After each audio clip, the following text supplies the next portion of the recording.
you will not miss the rapture. Now tell me, what's the good? I come to the church. What's the good? I read my Bible. What's the good? I made restitution. What's the good? I evangelize. What's the good? I give. I pay tithes and offering. What's the good? I attend all these retreats. What's the good? But what's the good? I stay there in the sun, and then the rapture happens.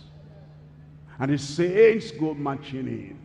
And because of infighting with your wife, infighting with your husband, hatred, unforgiving spirit, and because of initiating fight and violence, the rapture takes place, and then he's nowhere to be found.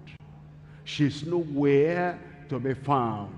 I pray that will not happen unto you. 1 Thessalonians chapter 4. I'm reading from verse 14. The rapture.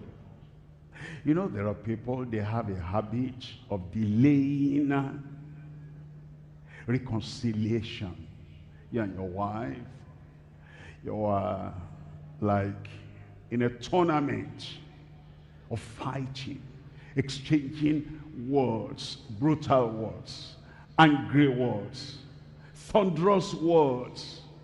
And it was night. And then with that anger, with that thunder, with that exchange, she goes to her room, you go to your room. And while you're still lying down there, you are angry, angry, angry. And then you even remember some bad words you should have said, which you didn't remember at that time.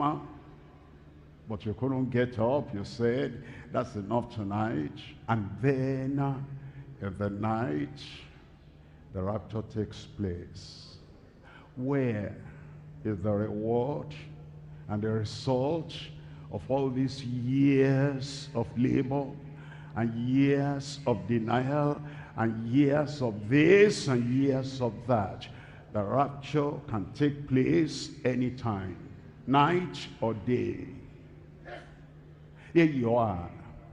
You have a maid at home. Your wife is gone to visit her parents or to do some other things. And now the flesh is calling. Wife is not around to satisfy the flesh. Or maybe wife is even around, but you've forgotten about being crucified with Christ, dead and buried with Christ, and risen with Christ.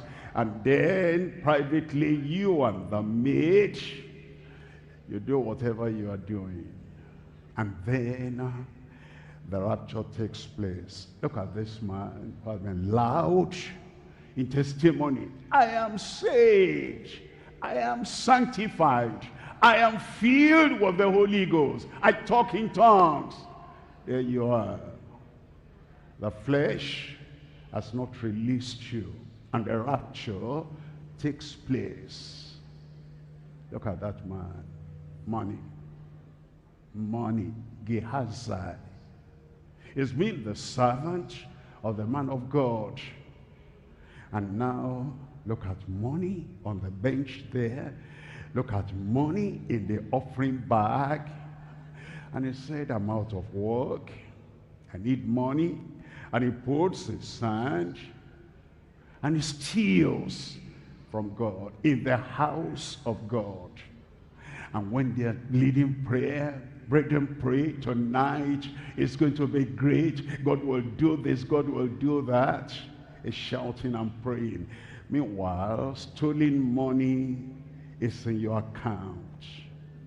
And it's there. And you are spending stolen money. And the rapture takes place. And then we are gone.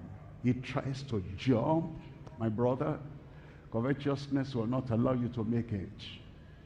Where will you be After all this profession of religion, after all the participation in religion, where will you be when the rapture happens? What will be your joy? That ₦1,000,000 hindered you from eternity with God? What will be your joy? That 10 minutes of fleshly pleasure with a maid, with a harlot, with a strange woman hindered you from making the rapture? Everybody knows you here. You're popular. And whatever you tell people to do, that's what they do, good or bad. And then, as popular as you are, the rapture takes place, and you are nowhere to be found. What will be your story at that time?